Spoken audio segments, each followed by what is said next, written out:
Okay. Oh, YouTube's telling me I'm live. I feel like it's been a moment since I've been on here. Apologies. Apologies for that. Didn't mean to. I guess I'm just on the other channel. I'm either here, I'm either there, I'm somewhere. So I've been playing in a couple of one shots of the One Ring, and the last one was last week, last Tuesday, and I talked about it on the main channel. And we decided to try to squeeze one more game in before the holidays truly kick off. And somehow I volunteered myself to run this game tonight. So I'm going to run it. I'm going to attempt to run it. But of course, I need something to run. And I'm also wondering how exactly. I don't have a good sense of how not that there's any should be, right? This is where things can get. I don't know, tricky is not the right word. This is where things can get interesting as like a referee, as somebody. Part of the reason why we're running these one shots is to get a feel for the system, how the system plays. To at least to start it off with the first one shot, and really the second one too. At least for me, this idea of kind of how do we feel about the system? Is the system that we want to do something ongoing in? The person who's been the what they call the lore master, the referee in the other games, really wants to play. I mean, when they run the game, they really want to play as well. But they're really, to me, their interest, where their focus lies is on the setting. Okay. They're not that much interested in the mechanics. So when we played the first time, I had a really great time, but one of the problems was as an adventure, as a session to evaluate a system, I felt like I didn't really know. It was just kind of talking to because he ran two games and I was in one game and there was another game and they kind of, or he might have ran three. They were very different experiences amongst the three sessions. And some of that was kind of what rules they were trying to play with, what rules weren't. And in those discussions realized like, oh, we were playing really loose with the rules, like really loose. And I think that's nothing wrong with that. And if you want to do that, that's fine. But when we're looking at like what system we should pick, it doesn't really help illuminate like, hey, do I like this system? Do we not like this? We can always pull the setting out and run it. I've seen games played with like the white box or BX or something and playing in like a Lord of the Rings setting. You can totally do it. You just tweak a few things, you do it. But when you look at the system, you want to go like, hey, does this system help? Does this system help hurt? Does it engage us in some way? Does it bring across thematically we're trying to do blah, blah, blah. So we were really trying to evaluate that. So then we played last week. I think we did a much better job of trying to come to an understanding of what the rules were doing and what we're saying and kind of following it. Do we get it completely right? No, but oftentimes we don't get it completely right. Heck, I'm run games like BX I'm involved with for 40 years, and I will run stuff kind of off book or because I forget or whatever. I forget which version I'm playing. I pull something in. Just it happens. I'm not. No one. I don't think there should be anyone's expectation that something is 100%, 100%. But to the extent that we can get close, we want to try that. So now I'm on the other side of the screen. So that was me as the player. Okay. Now I'm on the other side of the screen. I'm running the game, or I'm going to be running the game, and I want to try to bring in some elements that I didn't get to do so far playing it. The main one probably being the journey. I don't think we're going to have a chance to do. So there's a couple of phases. One's a fellowship phase, which is more of a downtime phase, kind of after you do stuff. And we haven't really done much yet. We've been running kind of one shots. I don't know if I'll probably structure this to hopefully they get something done in the one shot, but I may leave it more open so that if we do more kind of play, this can be sort of that intro and not just a bottle episode, if you will. There's the council phase, which is something like you're going to see Master Elrond, and so you have this. It's a formal social encounter. I don't know that. I've got something for that. I mean, I suppose it could happen. I'm not sure what the circumstance would be. I don't want to throw people in like you're at Elrond's house now, kind of thing. I feel like that'll be after a few episodes when you get a few episodes, a few sessions. I don't know. I just feel like that's something a little bit down the road. Kind of work your way up to getting kind of a grand council with someone. But like I said, I'll continue to kind of mull over the mechanics and reading through it. And if it makes sense, it kind of, okay, we can make sense. But I'm guessing probably not for this. The one I am thinking about, which I want to deliberately kind of have in here, is the journey. I think it's interesting. I'm curious to see how it plays. I want to kind of do it. And the journey is basically a point crawl, but you need to have some distance. It's not a point crawl like you're in. You can see here I have, just to kind of set the scene, in one window I've got Ouija, which is one of these infinite zoom kind of whiteboard things in which I plunked a section of the Middle Earth map, the 12-mile hex map from Idruluna Archives that they've kind enough to have put up, and I just grabbed a piece of that and I dropped it in to give me some scale. These hexes are not the same hexes as what the game uses, which I'll show up, which they have here in they have their own document.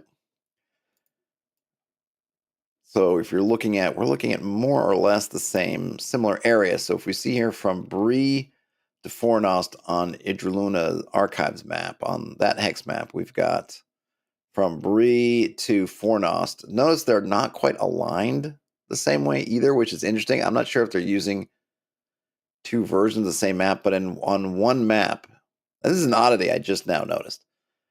On the Idruluna Archives map, Fornost is north, but then slightly, let's call it northeast from Bree. Whereas in the Free League map, Fornost is northwest of Bree. And then, of course, I don't know if it says on here. Does it say somewhere what the hex distances are? I don't know if they do, because it doesn't, because we're doing, yeah, I think one of the things is I don't think they care. So the units are different in that in that really the units of hexes in the Middle Earth in the Free League map I think are more about the time. So they're just kind of counting how many hexes, whereas distance, which can also factor time, but I think that they don't care that much about the size, how many miles across, et cetera, something is. Okay.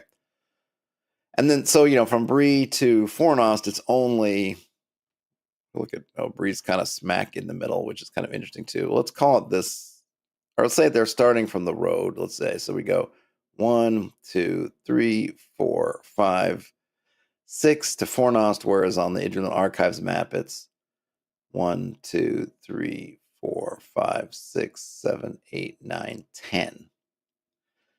It's a pretty good difference. So, and the number of hexes matters because when you're on that journey track, you're rolling for how many hexes you cross. So I will use, in terms of figuring out the hexes for the travel, I'll just use the Free League map because I don't want to either overstate the distance or make things more dangerous than they've designed them to be. You're right. So, but I just have this. I suppose I could have copy pasted over, but I just pasted this, and now it's interesting to see the two together. So I'm going to start everybody out in Bree. So they suggest when you're starting out, and this is another thing we didn't do, which I would have been nice to do. We didn't do it before. I'm gonna do it tonight. Is you're supposed to establish a company, which is basically like if you're. I'm just going to open the window. Your D&D. It's that. How did your group come together? It's that, right? Who is your group? How did you meet each other? Why are you sticking around? That kind of thing. That's you're forming a company. And the other thing you do when you have a company, and you actually get fellowship points, which you can do, which you get every session. You can do stuff with. And of course, we didn't really establish a company, and we didn't really mess around with fellowship points. But I'll throw that out there if I can remember. This is all going to be stuff I have to try to keep track. First time running it, I'm sure I'm going to forget stuff. The other thing you do is you have a patron, which is somebody. Let me see. I have my hardcover book back here just so that I can reference it. Well, I'm having to have too many things. So the company. What do they say about patrons? So according to this is on page 52 of my copy. A company may be brought together by chance or design. If it's not chance, then the meeting of the player heroes might have been directly arranged by one of the wise and great of Middle-earth, their patron. A patron is an influential individual who has taken an interest in the group and in the course of the game will offer the company additional reasons to go adventuring, often providing both support and counsel. So there you go. So they have the ones they give you in the book for patrons, for example, you can have Balin, son of Fundin, right, who ends up dying in Moria. He grants you an extra fellowship point. You can also spend a fellowship point to make a combat role favorite, that is basically advantage. And his agendas are things like reclaiming lost strongholds, eliminating enemy lieutenants, that sort of thing. Bilbo is one, Círdan the Shipwright is one, Gandalf is one, Galrain, daughter of Deerhale, is one, Tom Bombadil, and Goldberry. So, for example, Bombadil and Goldberry, they give you 2 extra fellowship points. You could spend all of them to call Tom or Goldberry's intervention anywhere in Tom's country. Now, I don't know if it's written how far Tom's country goes, but it's not super far, but that's good. And their agenda is to protect the land and find and preserve what was buried. So, very thematic to kind of Lord of the Rings kind of stuff. Let's see. Gandalf's agenda is recovering lost lore. No, sorry. Gandalf's is warning the free peoples and inspiring action, the same kind of thing that Gandalf's doing in the books. Gilrain, daughter of Dirael, wants to fight their agenda is to fighting the enemy and defending the weak. Bilbo wants to recover lost lore and lost things. And Círdan wants to rekindle hope and preserve the lore of the ages.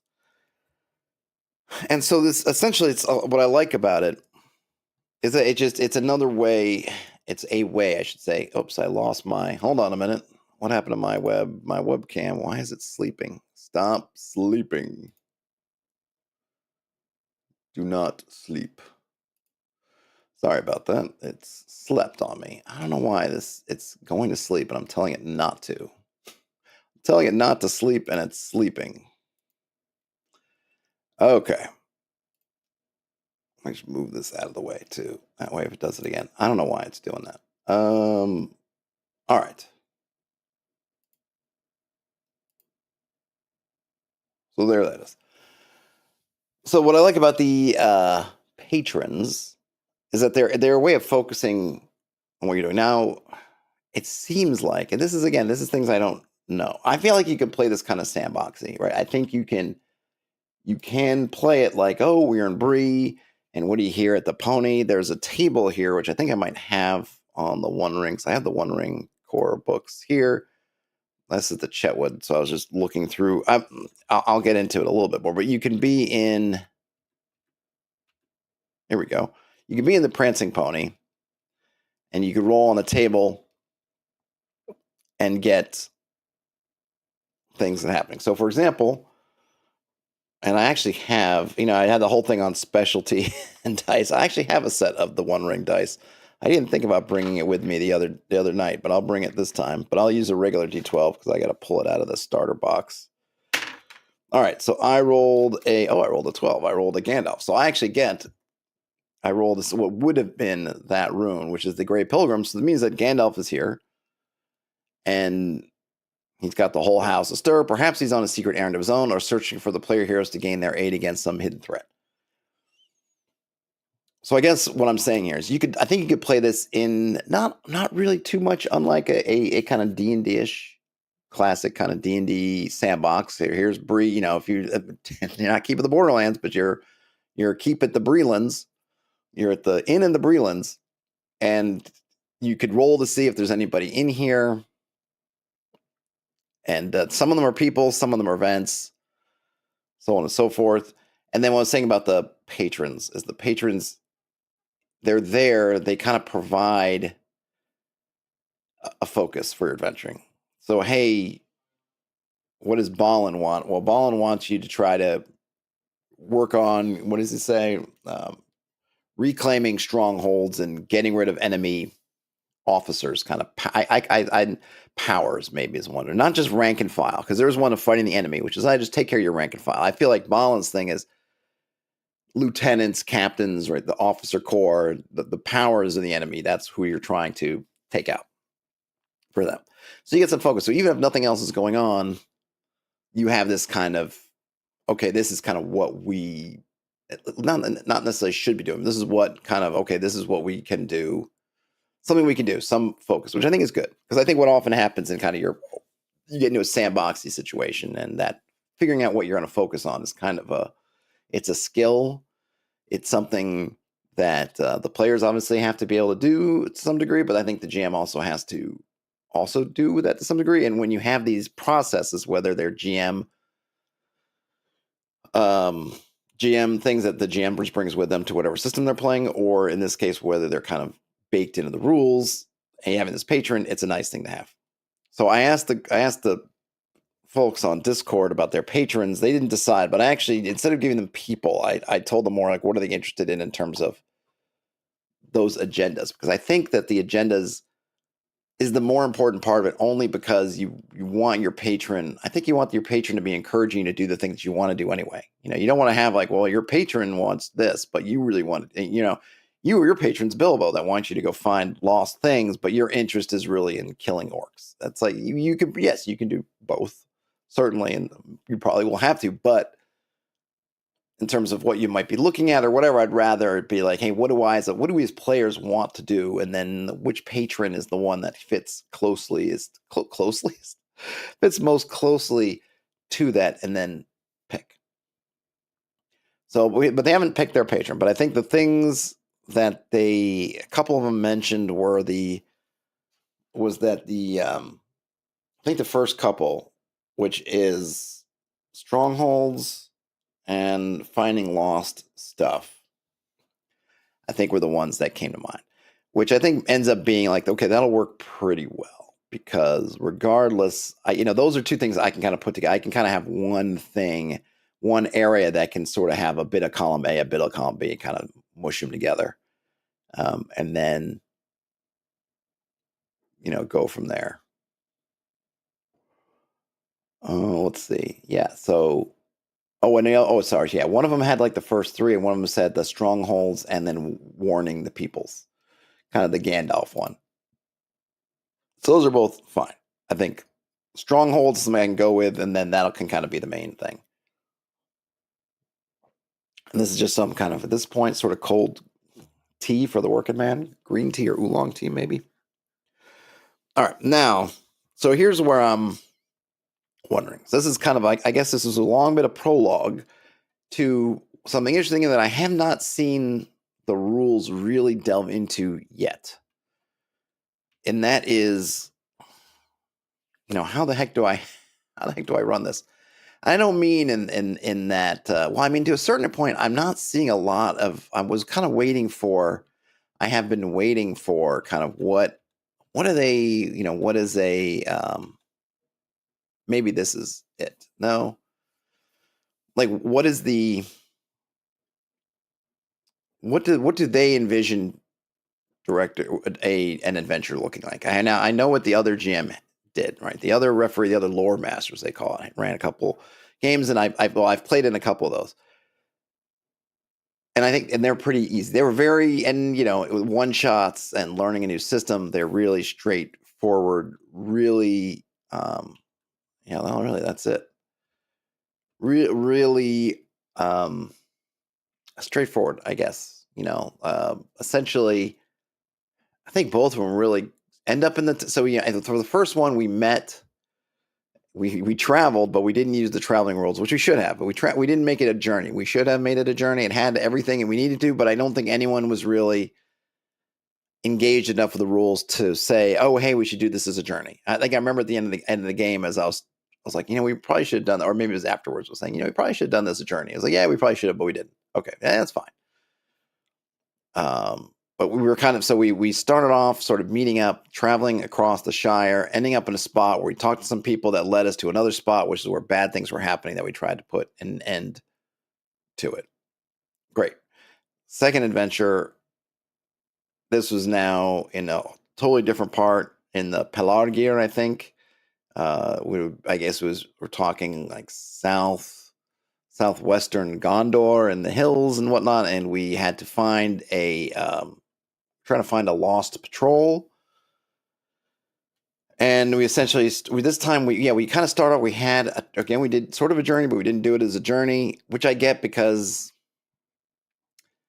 I think it was more the journey. The journey there was we were sort of moving upriver, but it was kind of a prologue. It was really the adventure starts when we hit this last town, and we hadn't run into this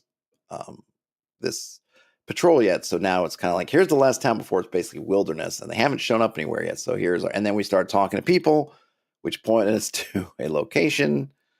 And then, ultimately, though, it took a little bit of doing, and we kind of mucked around a little bit. And I think I mentioned in my sort of recap of that I kind of feel like sometimes the GM, you can make things, you can kind of play hard to get with some of the info, and I felt like the GM played a little bit hard to get, not meaning to, but just like you're kind of you're playing it too close to the vest a little bit, or I just felt like it was a little bit difficult for reasons that we kind of couldn't really do anything with, and it end up feeling like you need to be asking the magic question to the magic person, and having not done that, we just kind of sort of fumbled around, and then eventually a person showed up who then told us the thing that we kind of needed to hear, and it was like, okay, great, and we'll kind of go. But it was kind of a little bit, not like we totally didn't know what to do, but it was just a little bit like, if you're waiting for us to, I felt a little bit like, are you waiting for us to take a specific action with a specific person to do this? Because we're not figuring that part out, and otherwise it's kind of like we're just sort of spinning our wheels a little bit. But we ended up figuring out, but it was anyway, go to a place and then deal with the thing. And again, it was a lot of fun. And I could certainly run an adventure like that, where you go to a place, deal with a thing. And because we're playing basically theater of the mind, the combat, which I think I'm going to do a video on, because I feel like there's some interesting stuff with the combat that could be useful even if you're outside playing the One Ring, provided you want to run things kind of the One Ring kind of way. Which I don't mean like, what I mean is that I think the combat, and again, I'll do, like I said, I think I'll do another video on this. The combat in the One Ring sort of has a certain feel to it that I think matches up well with Lord of the Rings. I don't know that will match up with everyone's ideas they have in kind of a non-Lord of the Rings kind of setting vibe. But anyway, so I think it's pretty easy to spin up a combat. Like, I think if it comes down to finding some robbers and they find the robbers, great. But what I've been wondering is, in terms of the structure of the adventure, how should I, or how much do I just lean in on the things that I like and kind of I'm used to and that I'm comfortable with, such as making up some tables and using kind of the randomness. I'm not sure. I just don't know. Now, and this is, I think, where a sample adventure, if one were included in the main book, would be nice. Maybe there is one. Is there one in this appendix? We got some more. So we got patrons, more stuff on patrons. We've got landmarks. Ooh, what are landmarks? Let me zoom in on this. Okay. A look at the map of Eriador shows how northwestern Middle-earth is a vast region. All right, the land still bears many traces of long history. Okay, what is it? In the course of the game, the player heroes learn of the existence of landmarks by gathering rumors, small snippets of legends, and hearsay, speaking of frightening creatures and hidden treasures. When they decide to explore them during an adventuring phase, the lore master uses the rules for journeys to get the company there, then refers to the description of the landmark to play out its exploration. Okay, here we go. In brief, landmarks allow the players and lore master to play open-ended, self-contained scenarios, complete with the description of locations, denizens, and events. What they don't provide is a predetermined plot. Oh, okay, so this is actually right up my alley. Landmarks, actually, I think are going to be all right. So this is maybe exactly what I needed. So let's see what they have for landmarks. Because what I was thinking of is, okay, so I guess where I was coming at it is, right, so my normal mode would be kind of a hex crawl thing, right? Running a hex crawl, get some random encounters, random things showing up. And they have some support for that. If I leave this appendix for a minute, I kind of go back here. I'm just going to have to scroll back a little ways. We're going to see, here we go, troll holes.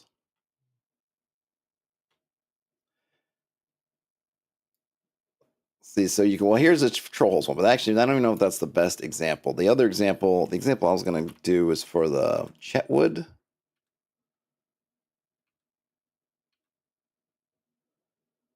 Here's another one, ruins and broken stones. So essentially, you can get to a hex, all right, and then you can start exploring it, and then you can roll a die to see what you get. So it can be stuff like a secret hoard, some forgotten words, a lingering shadow, home brought to ruin, the scavengers, voice in the past, whatever. Right. So there clearly is, even though the system itself, in terms of the journey, is a point crawl. So when you're doing the journey, you're starting somewhere.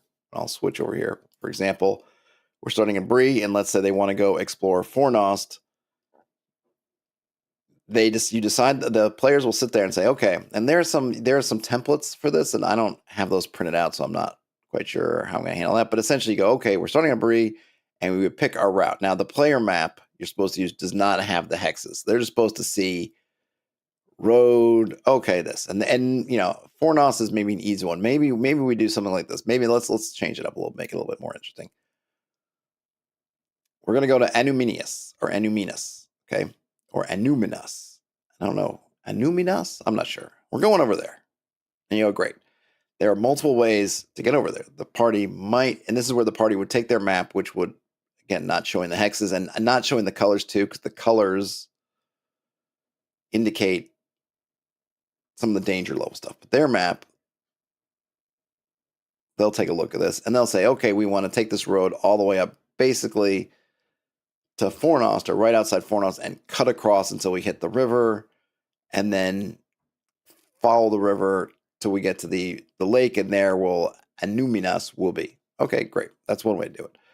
Another way would be we're going to take the road from Bree, we're going to follow it over, we'll cross over the Brandywine, and we'll follow the river, hopefully fording somewhere, and then follow that over, or we could come all the way, follow the water all the way up. Then, there's multiple ways to get over there, and they would decide all that. But having decided all that, that's when on the GM side, I have my own copy of the map where I would be drawing whatever line they take, and then that determines. Then I'm counting the hexes to determine essentially the length and how. And they're going to make rolls, and depending on the rolls, will be how many hexes they travel before they run into something. Kind of. So, they did. They starting here. You don't count the first hex. Oh, they made it 3, and they're taking the road west. Okay, so 1, 2, 3, and it's right here where they would have some encounter. Okay, then what? Okay, there's another one. Whatever. And then blah blah blah. That's kind of how it would work.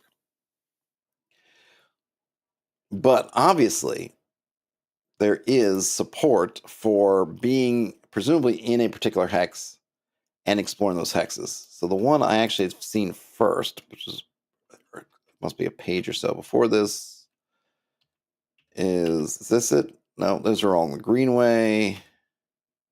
East Road encounters, the Chetwood. Yeah, so this is the first one I saw of this, where they say, hey, you can explore the Chetwood, which is, where's the Chetwood? There's the Old Forest. There's the Chetwood. Oops. So right outside, I'm guessing right around here, maybe this would all be the Chetwood? Or is this supposed to be here? I don't know. It's definitely not Midwater Marshes, but at least you have a couple of things around here. Maybe you'd call it through 3X's. Maybe this also, the Chetwood.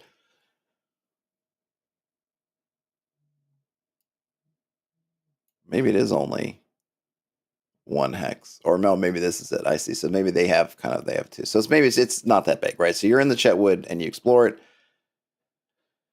So I think saying that to say is what I think I can do.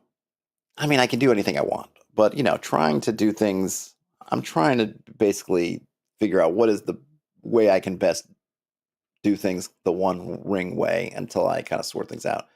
It seems like what I can do is I can come up with some of these tables. I can figure out where we're going, and then I can come up with some tables for some of these areas that I think we're going to go.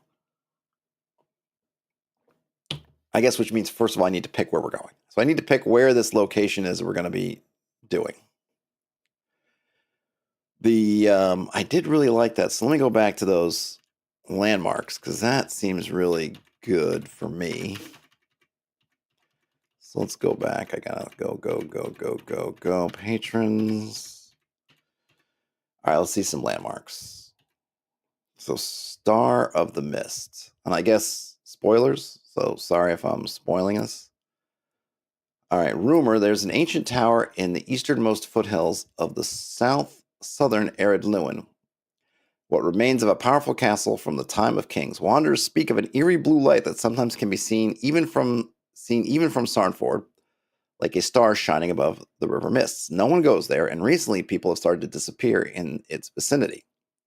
And that's the rumor. Then we have the old lore, which I think you have to either roll for or somebody might get. I don't remember exactly how that works. I have to check it out again. The tower is what's left of a fortress built at the time of the North Kingdom of Arnor. It was built atop a dwarven subterranean ruin. It was besieged at the time of the war with Angmar and fell after a long resistance. Some say that treasonous dwarves betrayed the Dunedain, allowing the forces of the Witch King to enter the castle by secret ways. All right, so basically this was once a fortified town. You have locations advancing. All right, so you're going to see the mountains. So basically this one, I don't have on my, I have to go back to there. So where this would be is here's Sarnford. There's Tharbad. There's the Grey Flood. There's Dunland. Where they say this? Advancing towards the southern Eredluin.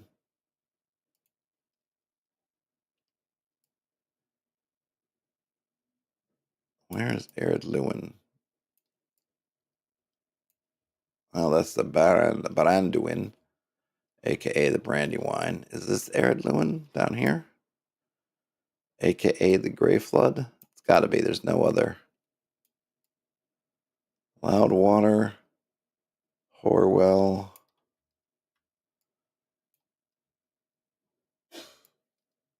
Yeah, I think that's got to be it. Down here. I think that's got to be it. I think. Do I need another? Am I going to need another map? Okay.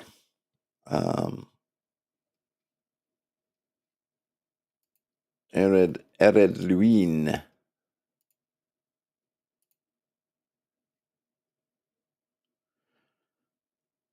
All right. So, whoops. Advancing towards the southern Eredluin, the company sees the distant mountains rise steadily like a high wall, lining the horizon from north to south, but even closer to them are mountains running away from the main range. So I guess what we're looking at is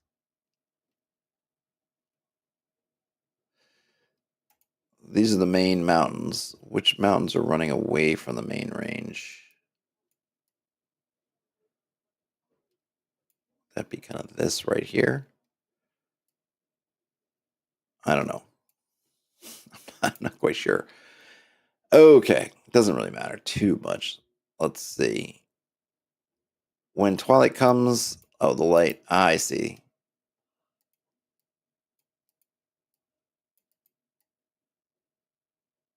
Once they get near, the player heroes find that the tower they're seeking lies on the other side of a deep ravine. No means to traverse the chasm seem to be available. Player heroes scout the ravine, for example, walking along its border. They eventually spot a broken bridge. And there's a brigand's camp. Okay.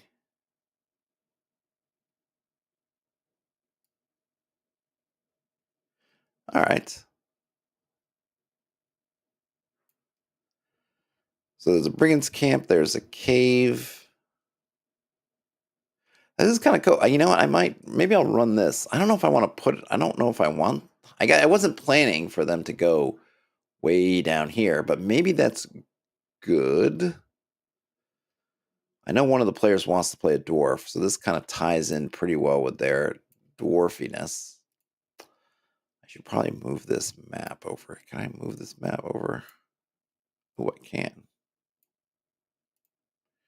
All right. Yeah, that makes more sense now that I'm doing it. Okay, there we go. So somewhere.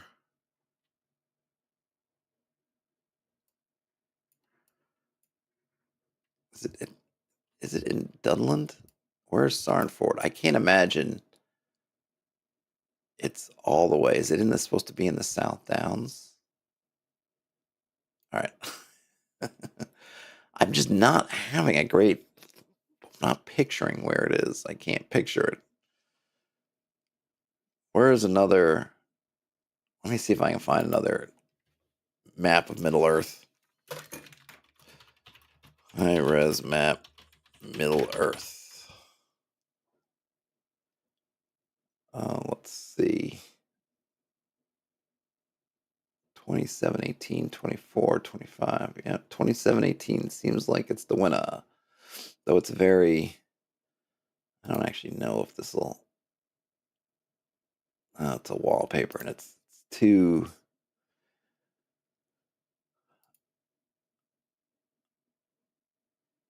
All right, let's see.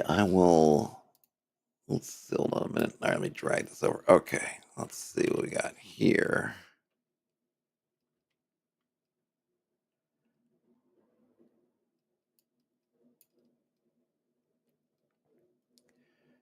All right, so there's the brandy wine.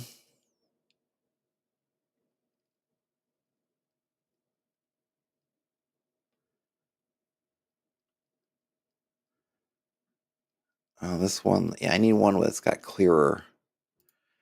I need one that's got a. It's too. I need something. I really just want something very technical, just large. Not trying to be. Oh, this one might be good. Not something that's trying to be too artsy fartsy. Just give me the. All right, let's see this one. Maybe this one will do. Maybe this one will do. All right, I'll zoom in.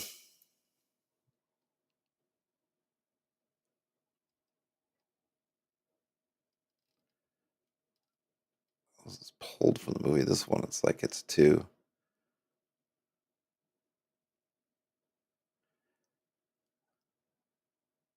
Okay, where is? Am I looking in the? So hold on a minute. We got Sarnford, right?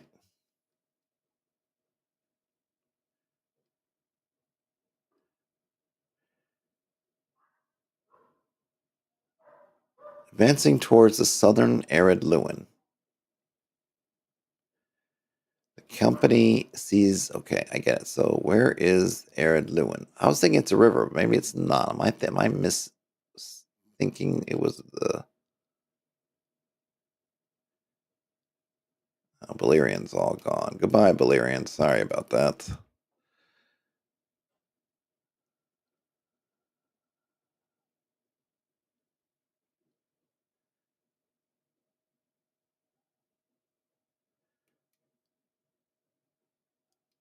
Or is it the mountains that are arid Lewin? I may have had my lore all mixed. Maybe is it the mountains? Am I thinking it's the river when it's the mountains? I cannot remember. The Misty Mountains, arid Lewin. Bum bum bum. Where was my map again? No, sorry, wrong browser. Here we go. All right, Moria. Let me see. Where is arid Lewin? That's the confusion. I think it must be the mountains. I must be. Oh, it's the Blue Mountains. Okay. Okay. That helps. So we're talking the Blue Mountains. There's the Misty Mountains. Which ones are the Blue Mountains?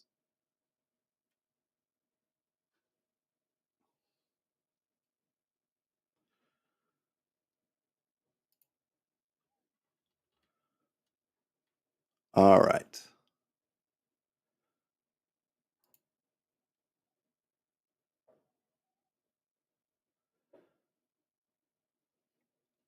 Okay, I was looking in the totally wrong spot, I think. Yep, so it's over here.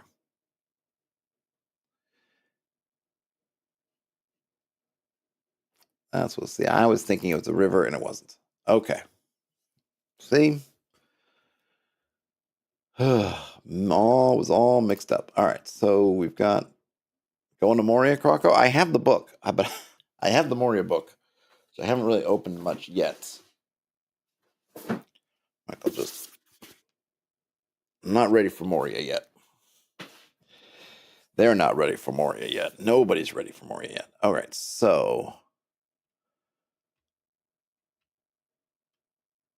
we have the halls of the dwarves, the old dwarf mines, the Blue Mountains. Okay, so the party would be starting. Well, I mean, this would make for a good, on the one hand, this would make for a good journey because this would be some kind of journey since they're gonna have to go. We're starting at Bree, They're going to be getting over to the somewhere, say over here, southern tip of the Blue Mountains. Though maybe I would it be more here? The foothills of the southern arid Lewin in what was the kingdom of Arthedain. All right, so it's actually more over here. So I would put it probably somewhere up in here, they think. So you kind of have, mountains, river valley. I would put these as kind of foothills. Or it could even be, and maybe, now I see, I know it's down here. Dum, dum, dum. That's down here. This is that spur. I see now. Okay. So it's running north-south, and they see this spur kind of running away, and it's down in this spur that we're going. Okay. All right. That makes a ton of sense. Now that I know what I'm looking at. All right, so that's actually that, and that's still a pretty good. So this is kind of a nice. So getting back to the journey thing, having something down here is nice for a couple of reasons.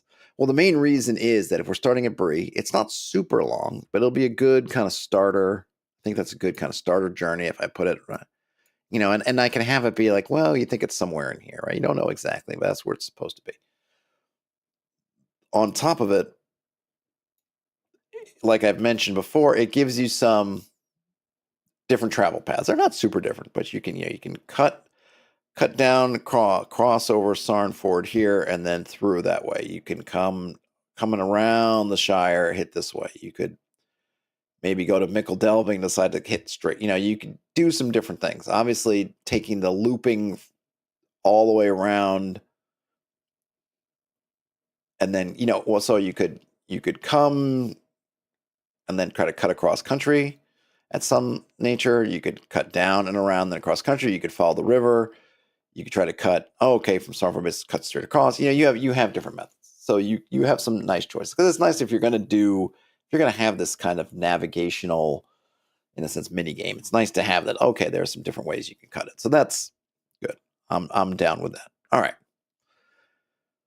So here's our placement of where we're going to put this thing.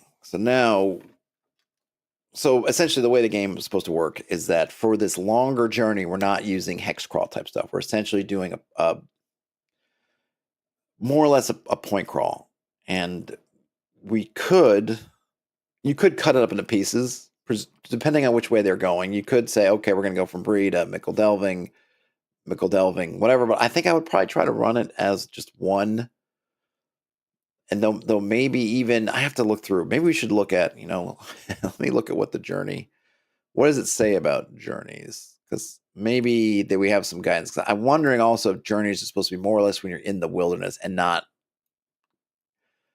Essentially, this part, the thing is, so here's the part, I guess. If you come through the Shire, it's taking longer, but you're in this kind of border. You're in a more safe area. If you're cutting through the Greenway, that's dangerous, but faster.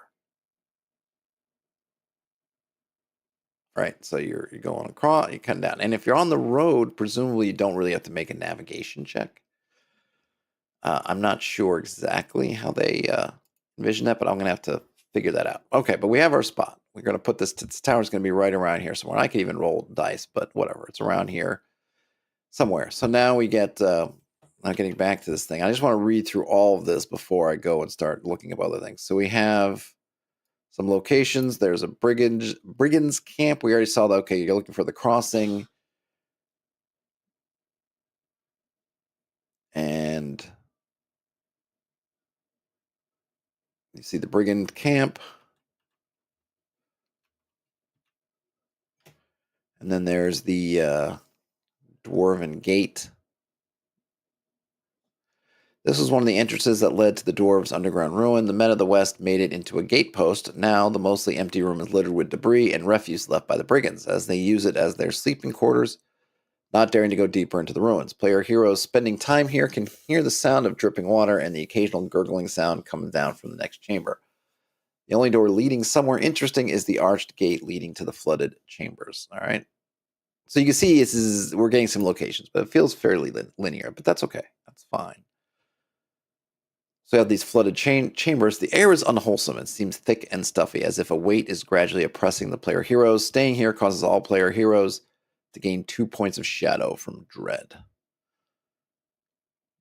Okay, so what does staying here mean? Oh, so we do have a little map. Cool. So you have the thing, the bridge, dwarven gate. I'm guessing is that. Staircase to the accursed hall. Here's the flooded chambers. Excuse me. A lesser horde. A small arched gate opens the northeastern corner of the chamber, accessible easily only by dwarves and hobbits. It leads to a small room where many precious things have been hoarded by the marsh dwellers. Ooh, there's marsh dwellers.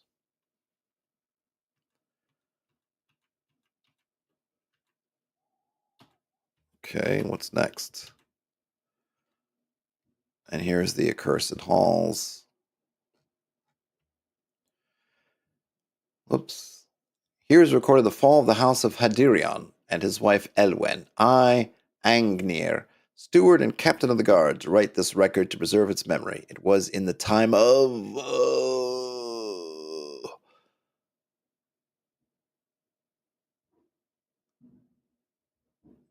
Okay, cool. And then you supposedly, I guess you can get home.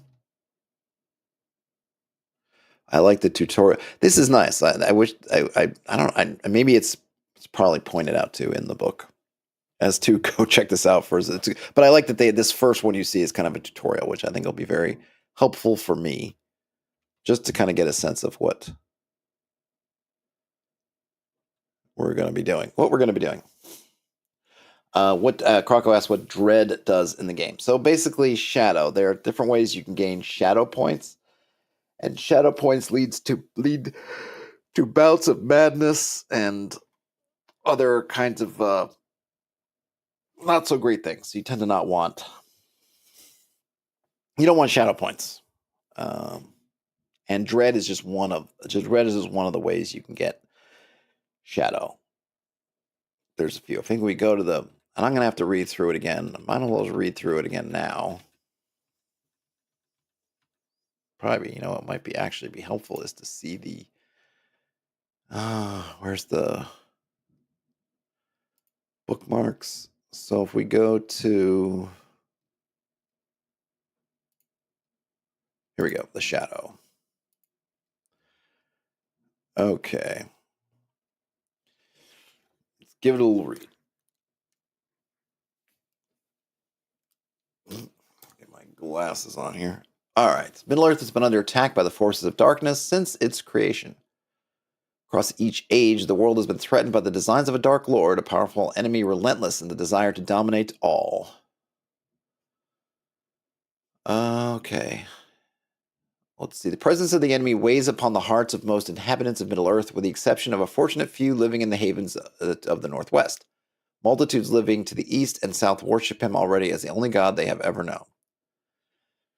So basically, shadow points are these things you collect by getting confronted with the shadow, and there are a few types, sources of shadow. So one of them, here we get those sources of shadow. So one is dread. Whoops. And so dread is terror is a spear in the hand of the enemy. Adventurers gain shadow points whenever they witness something capable of striking fear or sowing doubts in their hearts. Be it facing a horrible creature out of the darkest pits of Mordor, entering a place where shadows are made thicker by an ancient curse, or experiencing directly the terrible power of the enemy. And then there's that's not the only ones. There's also, well, here's another little table. So you can get dread from, well, those are all sources of dread, sorry. Then there's also greed, and then misdeeds. So, get that greed is that, and also sorcery. And then once you get enough of it, you start to have bad things, bouts of madness. You can have shadow scars. Things are bad. So it's that, it's that fighting against. Essentially fighting against despair, if you will, in its different forms. So you collect those points. You don't want to collect them. You can get rid of them in a couple different ways. But it's that thing it's part of that kind of the wearing down that can happen over the course of a particular adventure. And of course, it makes things more difficult. But it also, the scars and stuff like that, the bouts of madness, they also help. In a way, they're not positive. I mean, they're not positive in a efficiency thing, but they're also these things will help make your character, right? When they pick up these scars and now they're arrogant or they have some other flaw that can get called upon. All right, so that's the bouts of madness. Or no, sorry, that's despair. So the bouts of madness you can have can help you get rid of some, and you have a attribute. I forget which one it is. It might be hope. That when your shadow points get more than your hope, then that triggers some stuff. I'm going to take it all pretty easy, but I do want to introduce these things. And yeah, you have these different shadow paths you get as part of your character creation, and so depending on those, the kind of bouts of madness. So if you have the dragon sickness, which is that kind of greedy shadow path, then your first bouts of madness will be, something called grasping. I'm not exactly sure what they mean there, but it also you get to mistrustful, deceitful, or thieving. So, what is grasping? Here we go. Grasping is you seek to accumulate gold and precious items above all else, just for the sake of possessing them. So, you go from wanting things maybe to make a better life or whatever, or to buy something, and now it's like, no, I just want it to. I need to have it, right? That kind of flip in your personality. So, there you go. Crocus says, "Don't want no despair." That's for sure. Yeah, you don't tend to want any despair, but you're gonna get it, whether you like it or not. But yeah, let me read back a little bit on. So you get those shadow points. So what happens is shadow points are kept track of. You mark them next to hope. You can't have more shadow than your max hope score. A number of sources of shadow allow players to make a roll to cancel or at least reduce the amount of points gained. That's called a shadow test, and those are rolled either using your valor or wisdom. Shadow tests are resolved like any other roll by using the feat die plus the number of success dice. When a shadow test is passed, the hero reduces the number of shadow points gained by 1 on a success plus 1 for every. So basically, you have that feat die and then potentially these d6s. I guess they're called success dice. Yeah. And those are your extras. So if you're skilled in something, you have a number of pips in the skill. Those pips translate to those extra success dice. And if you roll 6s on those extra success dice, they kind of help out. So in this case, if you roll your feat die and everything and you pass, great. You reduce the point by 1. If you rolled some other 6s, you reduce it by even more. And then, excuse me. Okay, so then we have consequences. So basically, you don't really have to worry about. So it's one of the things like getting a shadow point is not automatically going to doom you or anything, but you're going to creep up on you. So when it matches their current hope score, so you also can have things hit you all. Your attributes can get at least. Well, hope can. I don't know what the other ones they can get reduced. So if you have your max hope, which is when you get if your shadow reaches your max hope, that's when you trigger a bout of madness. If you just hits whatever your current hope is, and it's that one, then you become hampered. And this is something we misplayed. Another thing we misplayed in our previous games. When you roll the eye icon, the Sauron icon on the die, which would be 11 on your regular D12, 12 being the good one, the Gandalf, it doesn't actually affect you other than the fact that you rolled. It's like, it counts as 0, I guess, for a test. Other than that, it doesn't do anything. But when you become miserable, which is when you've taken that many shadow points, now suddenly this becomes bad. So it kind of makes your bad things worse, which is kind of cool. So you're rolling along, you're like, oh my gosh, I rolled a Sauron. Oh, it doesn't really matter. Suddenly you're miserable. Now those Saurons count, against. What kind of against? And then once it reaches their max hope, they become ill-favored, which essentially means, so I guess you don't have to, sorry, I guess I misspoke. You don't have to do the bout of madness, but you become ill-favored, which means you're rolling with disadvantage across the board. And then I think the only way to get rid of that is to do the Bout of Madness. Am I thinking correctly about that? Right. There's only yeah. So if you wanna get rid of the fact that you're now disadvantaged on all your dice rolls, you have to take the Bout of Madness. And we get to that. So and I don't have a good sense of over a course of a single adventure how much shadow points you're going to get. I guess it depends on there's going to be some die rolling and what other stuff. It's going to help. We saw that there's one room in that tower that you're going to get some shadow points just for stepping into, and there might be other ones that will pop up. We shall see.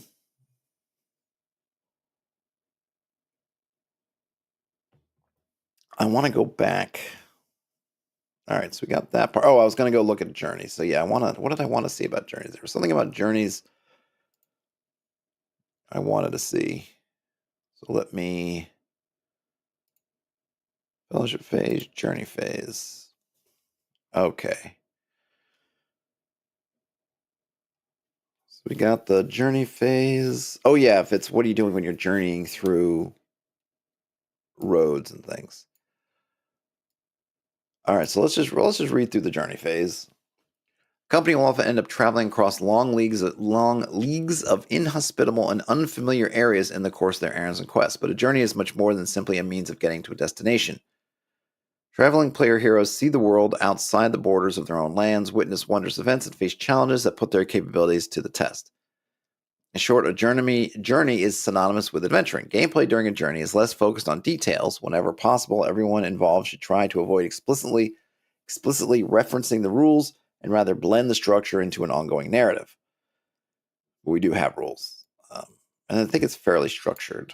All right, so yeah. As obvious as it may seem, the members of a traveling company must know at least approximately where their destination is located to be able to reach it. Yeah, I got that part. I think that's fair. Did it say anything interesting about that? Let's see. No. All the locations indicated as villages or towns are places that the company may choose as their destination. Not every settlement that exists in the Third Age is shown on the map. Okay, that's fine. But I'm wondering, when you're passing through these areas, what does that mean? All right, let's see. The rules. Okay, that's fine. So you take on roles. So I got that part pretty well down. But I'm wondering about what are you doing when you're using the player's map. The company shows the lore master the route they intend to follow. The itinerary must connect the location where the company is at the start of the journey and location chosen as the destination. When tracing their journey a path, the players must consider that their itinerary can rarely be drawn as the crow flies, that is, connecting the starting point to the destination in a straight line. Instead, due consideration must be given to lay of the land. Right, I got that. So you got to figure out places to cross rivers and so on and so forth. Yeah.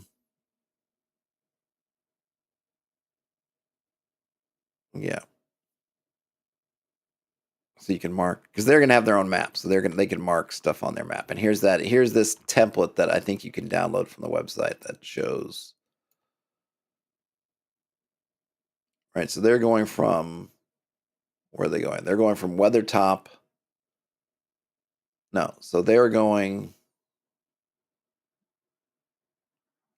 Hold on a minute. Where are they going? uh, let's see. We left Weathertop at dawn, heading north. Haldemar, the ranger, guides us. He chose to keep the weather hills to our right side. After 3 days, Holly, our scout, made us change course as she found a good path. The track turned westward across the lone lands, heading towards the North Downs and our destination, Fornost. After 3 more days, we ran out of provisions, and Folko, our hunter, spent the full day pursuing a boar that he alone thought was close by. Luckily, the ruins of Fornost were already in sight. All right, so I see. So their path, yeah. So they were dash dash dash dash. See, so it's kind of cool. So they just weren't noting it. They started at Weathertop. They're going. They found a shortcut, and I guess I got a mishap. What's the mishap? The mishap was the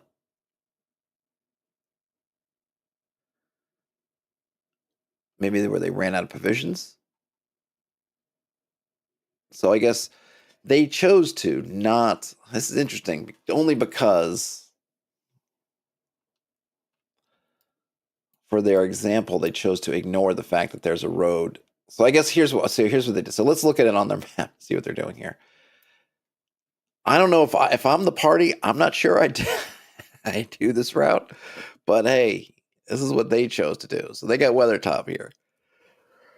Oh, excuse me. And they decided in their infinite wisdom to, instead of following the road to Bree and then hating the Greenway up to Fornost, to go keep the hills, go up. Now, there might be reasons for that. Remember, in something like in Fellowship of the Ring, Frodo and when they meet up with Strider and those guys and they leave town, they don't take the road, the Great East Road, out of Bree because their fear, which I think is warranted, is that it's being watched. Right? They know that they got that the mean looking guy, I forget the kind of jerky guy in there and whatever, who they bought the Bill the pony from and everything. They know they're being watched, so they don't take the road, and they know that the 9 are on horse. They end up cutting through Midgewater, this sort of cut over to Weathertop. That's kind of how they decide to do it. So there are circumstances, obviously, in which you may not want to take the road and be seen going all the way around, all the way up. But still, I feel like, man, that's a tough road. And he's even that much shorter. Let me see. That's got to be somewhat shorter, right? 1, 2, 3, 4, 5, 6, 7, 8, 9, 10, 11 versus 1. I guess it's like 1, 2, 3, 4, 5, 6, 7, 8, 9. Yeah, so I guess save yourself probably 1 check. So they obviously wanted to save time, but of course the cost of that, which they can't see on their map, is that the orange is more dangerous than the yellow or the burnt color as opposed to the parchment color. The burnt color shows places that are more dangerous. So they took the more dangerous, those slightly shorter path. I think I would have counseled to take the road, but that's me. Unfortunately, that means that they don't answer my question, which is, what if I guess it's just you're just taking the road. And I guess obviously if your encounters are different. So basically when you're on the journey, you're making these travel tests, right? And these travel tests indicate how many hexes you move before you run into something. And then the kinds of things, let's see if we can see here. Let me zoom out. Yeah, so here we go.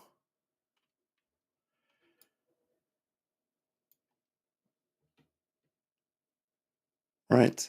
So basically the journeys, right, you have we understand where we're going. And so people are taking roles. You can only have one. You can have multiple lookouts, multiple hunters, but I think only one scout, if I'm remembering correctly. So yeah, that's so they will pick somebody. No, well, maybe only one guide.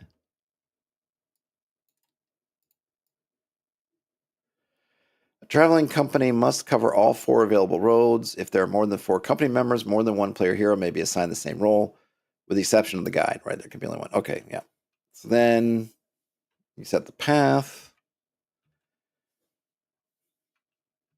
And then, what does it say here? And then we make these tests. Journeys can be dangerous and exciting. Events take place in specific spots along the journey path of the company to determine exactly where the guide makes that marching test. They roll a travel roll, and so they make their travel, or they try their travel roll. And if it fails, they're 2 hexes away. And I like there's a little bit of they give it a little seasonal thing. So you move faster in the spring and summer, and then slower in winter and autumn. And then what we do is we figure out the what the actual event is, and we do that. So And then once we do that, we make a new roll, and then we kind of continue on. I think, how far do we move in a day?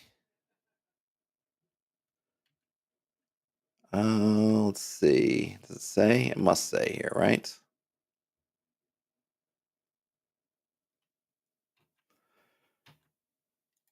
Oops. Doesn't it? Mustn't it say? It must say.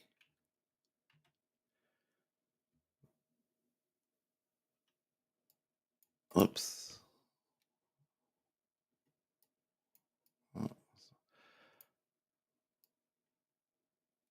All right, so we set the path. Here we go. Let's see. Assessing the duration of the journey, which is what? Tell us. Oh, tell us. No, not yet. All right, not yet. How many hexes?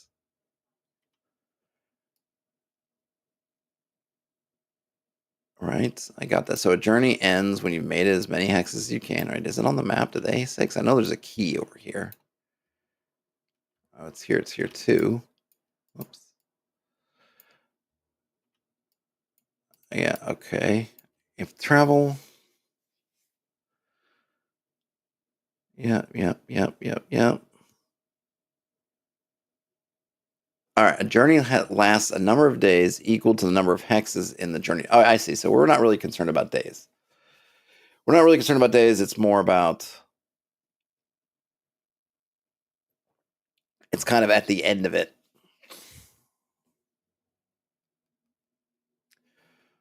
Okay, I got you. So it's basically a day a hex, adding one for rough terrain, which is the Darklands. Yeah, okay. All right. Travel fatigue, forced march, perilous locations.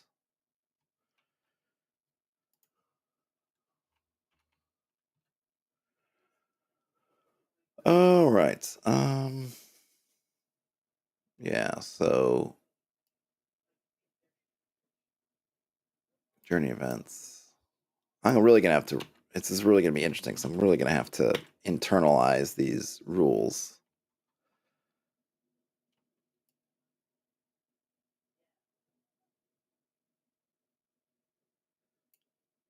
All right. To determine the nature of the event, Darkland, ill-favored, regular, and wilds, borderlands. Okay. There's an events table on 112. That's back here, which is misfortune, a despair, ill choices.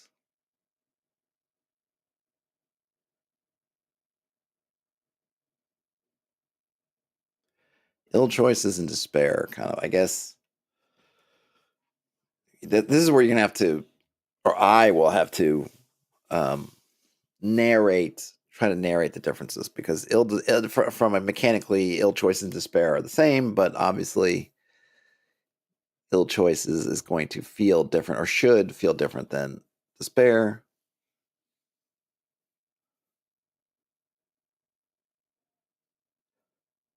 Here we got the shortcut, chance meeting. Okay.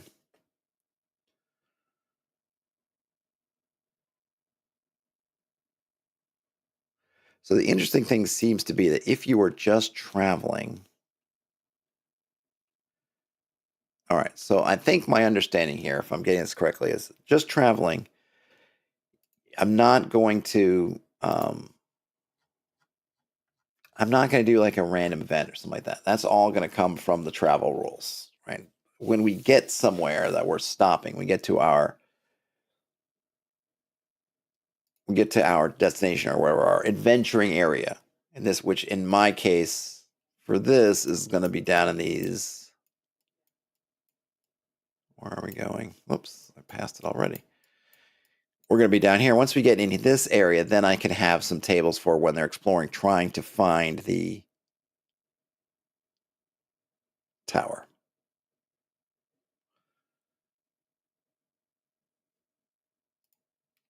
Right. Right. Okay. I'm gonna have to do some reading, and I have to do some soul searching. I have to do some getting stuff put together. I think I might actually write some of the stuff out because I feel like I'll get more thing writing it out. So I'm gonna close down the stream for now. I feel like I think I got some good things. I have at least a basic understanding how the journey is going to work. Letting them do that. I think I'm going to have. I'm going to have a. Have to make some. I'm going to make some events or events or kind of ram things as they go exploring, and then when we get to that final thing, I'll try to run them through that location, and we'll see how it works. And I will, I will. I'll recap everybody afterwards, after the fact, with how it goes.